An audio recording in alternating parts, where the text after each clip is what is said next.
Today we're going to look at diminished and augmented chords. So let's start off with diminished chords and start off with our C triad.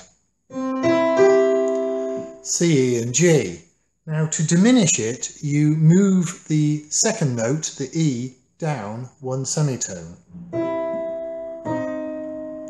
Now this effectively converts the triad into a minor chord, but in addition to that you move the top note down one semitone as well, making C diminished.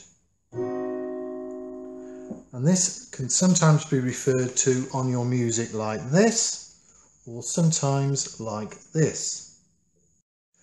Now a diminished chord can be used to stretch out a phrase and make it more interesting. Let me just play C major, C major diminished, and then back to C major again with the C bass.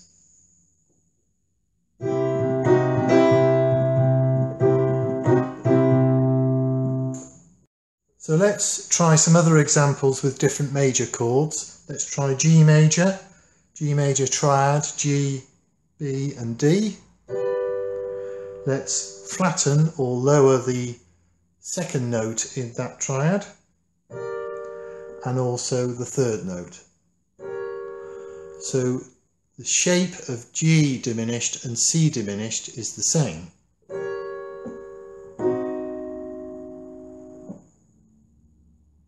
Let's try E flat. Now E flat is E flat, G and B flat. Let's flatten the second note and flatten the third note.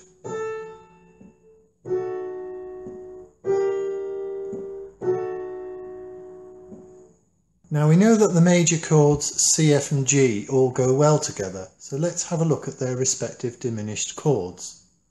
We know C, F and G, and we could put them all together in a pattern like this.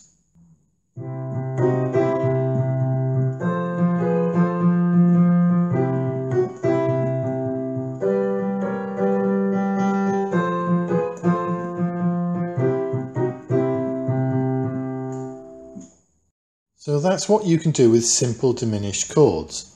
Right, now let's move on to augmented chords, and they will be shown in your music like this, or even like this.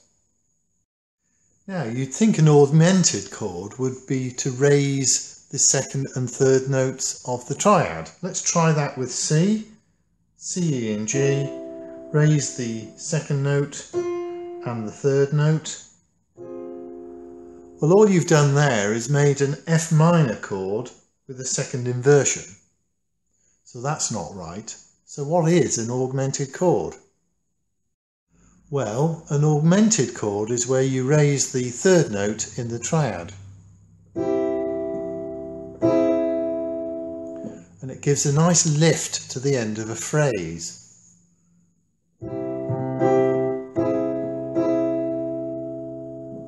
Which sort of leads you into playing another chord.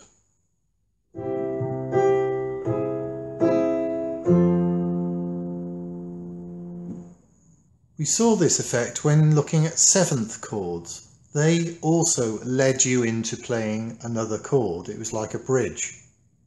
Let's have a look at some other examples of augmented chords. Let's try F sharp major, all the back notes,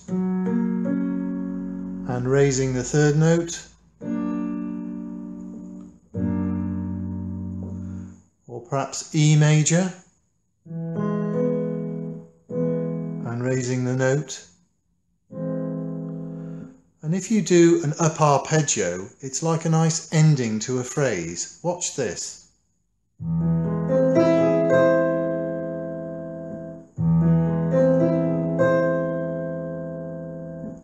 It sort of gives a lift to the phrase and finishes the piece off.